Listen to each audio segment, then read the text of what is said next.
وعلیکم السلام ورحمۃ اللہ۔ اعوذ باللہ من الشیطان الرجیم، بسم اللہ الرحمن الرحیم، الحمد للہ رب العالمین وبہ نستعین، والصلاة والسلام علی اشرف الانبیاء والمرسلین، حبیب قلوبنا و طبیب نفوسنا رحمۃ للعالمین ابی القاسم محمد، والصلاة والسلام علی اہل بیتہ الطیبین الطاہرین المعصومین المظلومین، ولعنۃ اللہ علی اعدائہم اجمعین۔ اللهم كن لوليك الحجة بن الحسن صلواتك عليه وعلى آبائه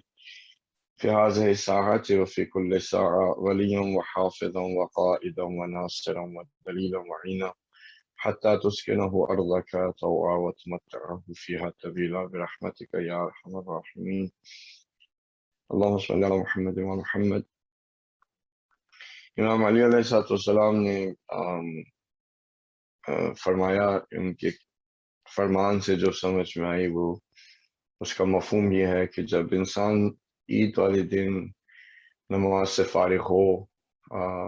اور عید والا دن جو ہے وہ امام نے کہا کس طرح سے تصور کریں کہ روز محشر ہے،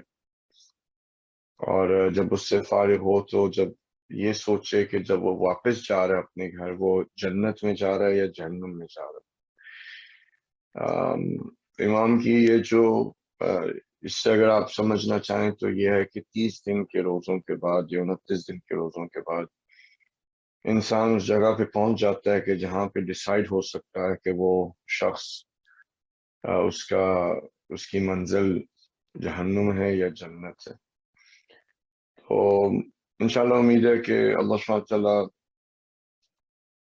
نے آپ کی عبادات اور آپ کے روزے قبول کیے ہوں گے، اور اس کی جزا میں خدا آپ کو آزادی اپنے اندر دے، اور خدا آپ کو وہ طاقت دے، وہ کنٹرول دے کہ جس کے ساتھ آپ باقی کا سال اور باقی کی زندگی جو ہے وہ آزاد رہیں، اور اپنی وہ تقوی جس کو کہ ہم نے کنٹرول کہا تھا اللہ سبحانہ تعالیٰ وہ آپ تک رکھے۔ آج کیونکہ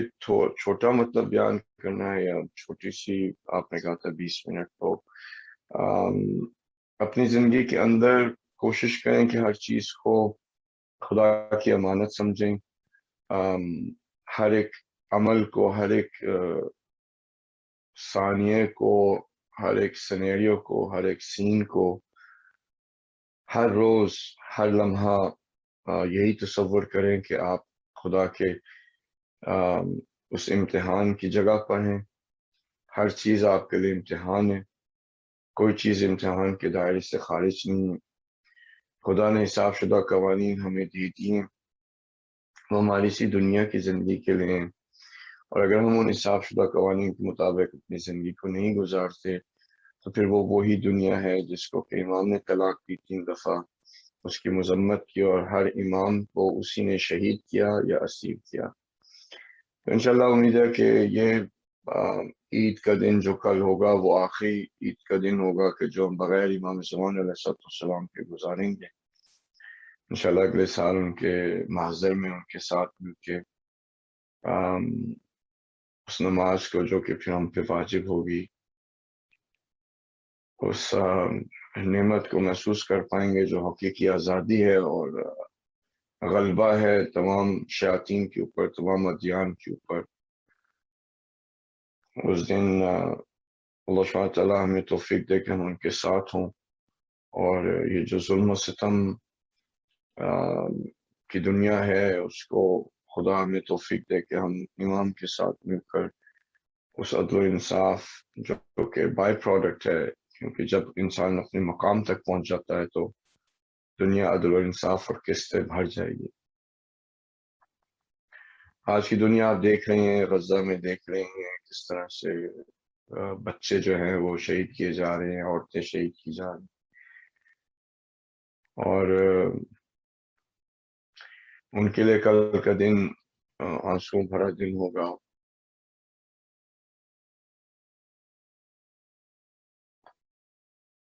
بہت ساری ماؤں کے پاس اپنے چھوٹے بچے تھے، لیکن اب ان کے پاس نہیں ہے۔ جن کو وہ عید کے دن پیار کرتی ہوتی تھیں، اب ان کو ان کی لاش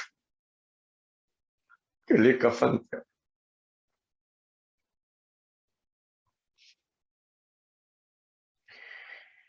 امام علی علیہ السلام کو مذہب پہچانے،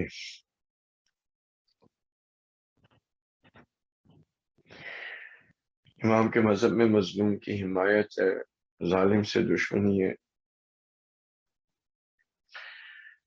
جب آپ اس کل کے دن کو ان بھائی بہنوں کو، ان مسلمانوں کو، ان چھوٹے بچوں کو نہ بھولیے گا، اور خدا سے حقیقی دعا کریں، دل سے دعا کریں کہ یہ معاملات جلدی حل ہو جائیں اور ان کو وہ آزادی مل جائے جس کے کہ وہ حقدار ہیں، جو ان کا حق ہے، اور دنیا بھی اس نجاست سے اور پلید نظام سے جو ہے وہ اس کو نجات ملے، انسانوں کو نجات ملے۔ جو آپ سے عرض کیا، کافی گھنٹے لگائے، اللہ تعالیٰ کا کرم ہے، اس کی مہربانی ہے کہ اس نے موقع دیا۔ ہر چیز جو انسان کے پاس آتی ہے وہ اللہ سبحانہ تعالیٰ کی رحمت سے اس کو ملتی ہے، وَإِلَّا ہم جس چیز کے لائق ہیں اگر خدا ہمیں وہ دے تو شاید ہی ہمارے پاس کوئی چیز ہو۔ تو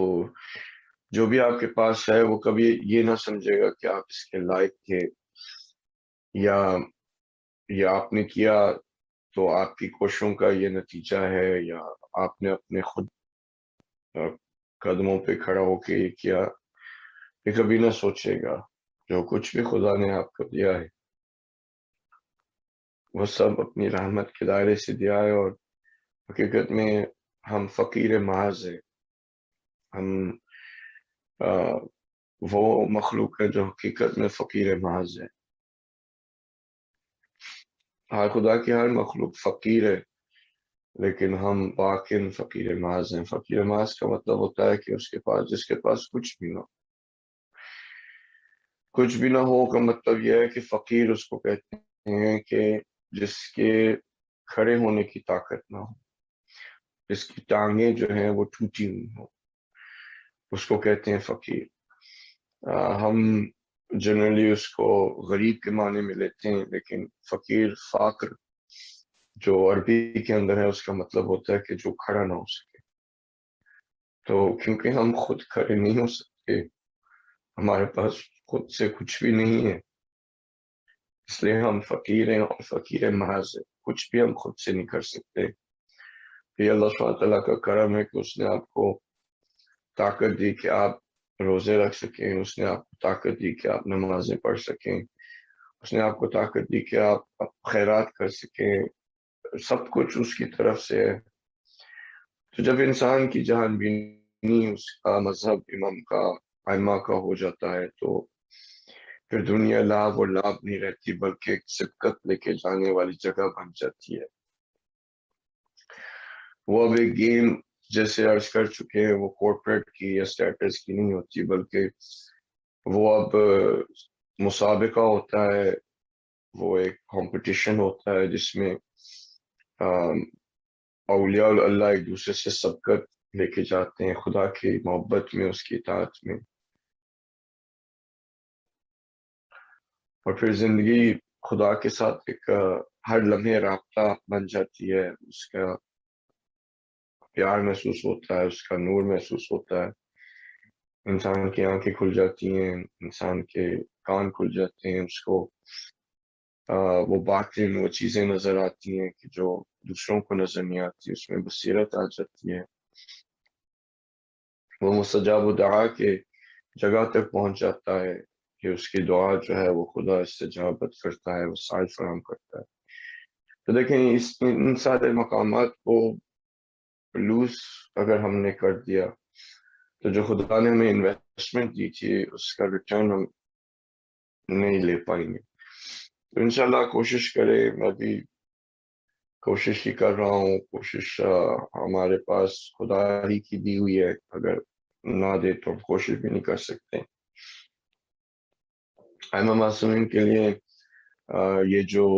رات ہوتی تھی یا جیسے جیسے ماہ رمضان نزدیک آتا تھا ختم ہونے کے، اور کل کی بات لگتی ہے آپ سے جب بات شروع کی تھی کہ 14-15 گھنٹے آپ سے بات کریں گے، اور آج آخری دن ہے، تو ان کو محسوس ہوتا تھا کہ اب خدا کی وہ خاص رحمت کے اور مغفرت کے جو دروازے تھے وہ آہستہ آہستہ بند ہو رہے ہیں. جو اضطراب شیطان جو ہے انسان کے اندر وسوسوں سے پیدا کرتا ہے، جس کو بھی خدا نے قید میں کر دیا تھا ہمارا دشمن، وہ آج کی رات خوشیاں منا رہے کہ اس کو رہائی مل جائے گی، آزادی مل جائے گی. تو حیف ہے اگر شیطان جو کہ آزاد ہو جائے اور ہم اس کام میں اپنے آپ کو آزاد نہ کر سکیں. تو خدا آج کی رات جبکہ کہ اس کے رحمت کے دروازے بند ہو رہے ہیں، خدا ہمیں توفیق دے اور ہمارے گناہوں کو معاف کرے. انسان کے مقام تک پہنچنا ہم سب پہ واجب ہے، ہم سب کی ذمہ داری ہے، اور انسان کے مقام ہی کی وجہ سے اللہ سبحانہ تعالیٰ نے وہ تمام عبادات فروع دین جو ہم پہ واجب کی ہیں، یا چیزیں ہم پہ حرام کی ہیں، یا مکروہ ہیں، یا مباح ہیں، یا حلال ہیں، وہ ہمارے مقام کی وجہ سے. یہ مقام ہی کی وجہ سے کہ اللہ سبحانہ تعالیٰ نے اپنے اشرف المخلوقات جو ہیں وہ ہمارے استاد ہوں اور ہمارے لیے الگو بنائے، اور اپنے کلام کو ایک بہترین شکل کے اندر، معصوم شکل کے اندر ہمیں دیا. تو اپنے مقام کو پہچانیں، اس کو حاصل کرنے کی کوشش کریں. اس آخر میں جو ہے وہ، کیونکہ آپ تک کافی ساری انفارمیشن ہم نے کوشش کی اسے البتہ تو اگر ایک آپ سیڑھی سمجھ لیں کہ انسان کیسے اپنے مقام تک پہنچ سکتا ہے، تو جو باتیں بھی ہم نے آپ کو کہیں وہ معلومات ہیں، وہ علم نہیں ہے. علم خدا کی تعریف میں نور ہے، علم مفہوم نہیں ہے. علم ایک نور ہے جو اللہ سبحانہ تعالیٰ انسان کے دل پہ اس کو پروجیکٹ کرتا ہے، اور اس کو محسوس ہوتا ہے کہ خدا نے اس کو وہ چیز دی ہے. مفہوم ذہن کا کھیل ہے، اور علم جو ہے وہ اسلام میں جو ہے وہ مفہوم نہیں. مثلا علم ہوگا جیسے اس کو زیادہ شاید نزدیک ہو جائے جیسے بصیرت ہے، کہ انسان ظاہر اور باطن کو دیکھ سکے، نہ کہ مفہوم کو سمجھ سکے. مفہوم کو تو ایتھیس بھی سمجھ جاتا ہے، اور بہت سارے یونیورسٹیز میں اسلام کے اور عرفان، بلکہ خصوص الحکم یا جو عرفان کی کتابیں ہیں وہ کرسچنس اور جوس اور ایتھیس پڑھا رہے ہیں. اسلام کو جو ہے جوس اور کرسچنس پڑھا رہے ہیں. تو مفہوم کو سمجھ جانا علم نہیں ہے اسلام میں. ہم نے آپ کو معلومات دی ہیں، کچھ مفہوم دیے، اگر آپ اس پر عمل کریں گے، اگر میں اس پر عمل کروں گا، اور جب میں آپ کہہ رہا ہوں یا میں کہتا ہوں، میں اپنے آپ کو میں اس سے باہر نہیں نکال رہا. تو جب ان معلومات یا مفہوم کے اوپر ہم عمل کریں گے تو ہمارے پاس علم آئے گا. علم جب ہم اپنے علم پر عمل کریں گے تو ہمارے پاس تجربہ آئے. جب ہم اپنے تجربے پر عمل کریں گے تو ہمارے پاس حکمت آئے گی. جب ہمارے پاس حکمت ہوگی تو جب حکمت پر عمل کریں گے تو پھر ہمارے پاس ایمان آئے گا.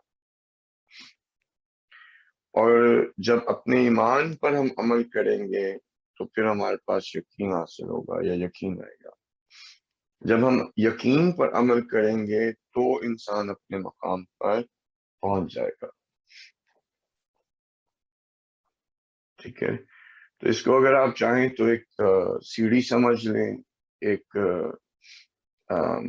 مائل سٹون سمجھ لیں، ایک پروسیس سمجھ لیں. اگر آپ ترتیب میں دیکھنا چاہیں تو ان کی تقریباً ترتیب بنتی بھی ہے. کہ آج ہم نے یا جب سے آپ سے بات کریں ہم نے آپ کو معلومات دی، ہم نے صرف مفہوم بتایا آپ کو، اس مفہوم پر اب آپ عمل کریں گے، جب آپ عمل کریں گے تب آپ کے پاس علم آئے گا، اس سے پہلے علم نہیں وہ کہلایا جا سکتا، وہ صرف معلومات ہیں۔ تو اس علم پہ جب آپ عمل کریں گے تو تب آپ کے پاس تجربہ آئے گا، معلومات پہ عمل کر کے تجربہ نہیں آتا، علم عمل کر کے تجربہ آتا ہے۔ تجربے پر عمل کریں گے تو حکمت آئے گی، اور حکمت پر عمل کریں گے تو ایمان آئے گا۔ اب ہم یہ سمجھتے ہیں کہ جیسے ہم نے اشہد ان لا الہ الا اللہ محمد رسول اللہ علیہ ولی اللہ کہہ دیا تو ہم مومن ہیں، اشہد ان علی ولی اللہ صرف کہہ دینے سے انسان مومن نہیں بنتا۔ اس دن تو غدیر والے دن تو ہر کسی نے امام کو مولا کہا تھا، اور یعنی رسول اللہ صلی اللہ علیہ وسلم جس جس چیز مولا ہے، امام علیہ السلام کو مولا تصور کیا تھا، مانا تھا، ان کے ہاتھ پہ بیعت کی تھی، یعنی امام رسول اللہ صلی اللہ علیہ وسلم مولا ہیں انبیاء کے، رسول اللہ صلی اللہ علیہ وسلم مولا ہیں کائنات کے، رسول اللہ صلی اللہ علیہ وسلم مولا ہیں مخلوقات کے، رسول اللہ صلی اللہ علیہ وسلم رحمت ہیں عالمین کے لیے۔ جہاں جہاں پہ رسول نے کہا میری ولایت ہے، وہاں پہ اس علی کی بھی ولایت۔ تو لوگوں نے تو اس گھنٹے سوا گھنٹے کے خطبے کے بعد، یعنی وہ پورا دن گزر گیا تھا جو ہاتھ امام کے ہاتھ پہ پیٹ، انہوں نے دیکھیں کیا کیا۔ تو انسان صرف یہ معلومات ہیں، یہ گواہی اس وقت کہنا اشہد ان لا الہ الا اللہ محمد رسول اللہ علیہ ولی اللہ،